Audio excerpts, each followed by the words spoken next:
And have fun. Like, sounds good. I love it. don't get too weird, you know? No, we're going for more like beauty impact. Don't have like white face or jungle.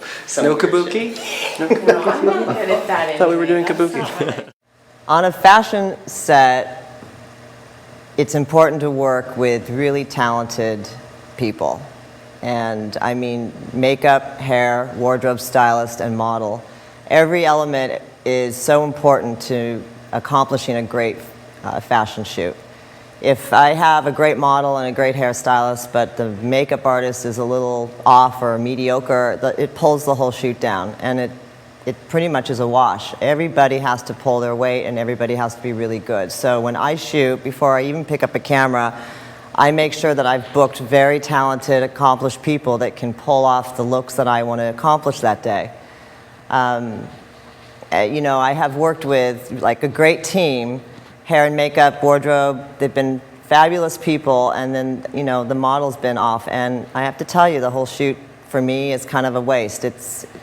Maybe I've accomplished what the clients wanted, but I knew I'll go back and know that I could have gotten an even better shoot if the model had been better. So that's important for me to just mention that I can't accomplish what I do, the work that I produce, without my team being, you know, amazing. Okay, so I'm going to show you one of my very favorite lighting setups, which is Paramount lighting, and we're going to use a beauty dish. We're using a white beauty dish. Tyler Mitchell, my first assistant, is going to be helping me today, and we're ready to rock and roll. Let's do it. We're using a grid to make it more directional, so the light just falls right on the face and give me exactly the lighting I'm looking for. But when you use Paramount lighting, you normally want to put the head on a boom, so you can direct it right over the model's face.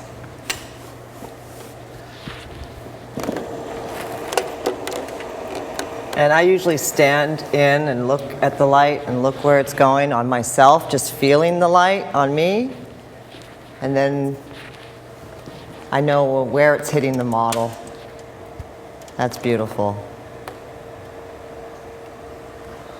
It's good. One thing that you want to remember when you're working with strobes is you're not worried about your shutter speed, because your camera will sync at a certain shutter speed. Mine syncs, I'm shooting with a D3, Nikon D3, it syncs at 200th of a second, so I'm going to keep it at 200. And normally it's about between f8 and f10 with beauty. Yeah. You don't want to close all the way down, you don't want to see every single pore and imperfection, but you don't want to open all the way up because you want to keep your depth of field sharp.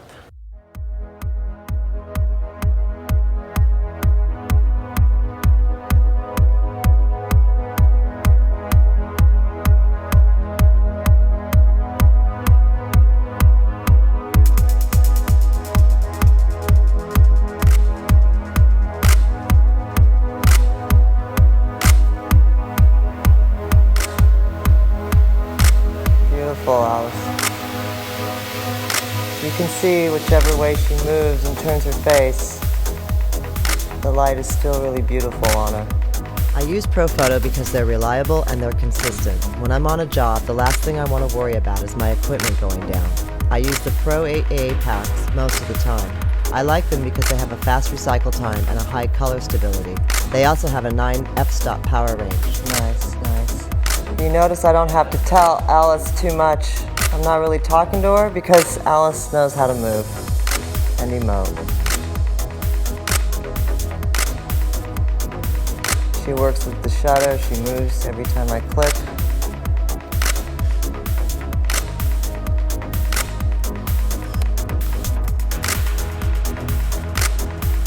Did that half a stop help?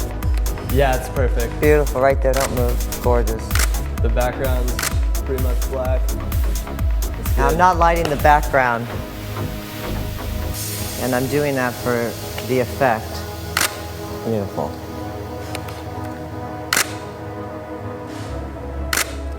So this is the end result. This is the shot that I chose from the Paramount lighting setup, and I turned it black and white. I love Paramount lighting when it's used in black and white. And I think it turned out beautiful. It's got the hollowed out cheekbones and the little shadow underneath the nose and the lip, and then obviously under the chin. And this is a really good example of what Paramount lighting looks like.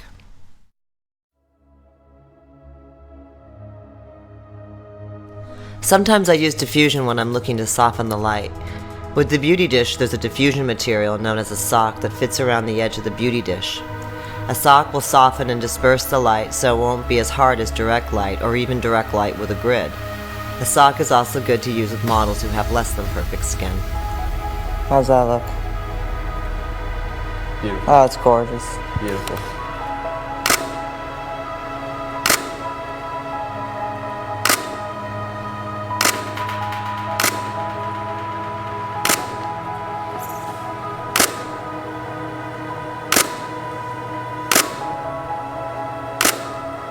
Looking on the monitor, this is the beauty dish with the grid only.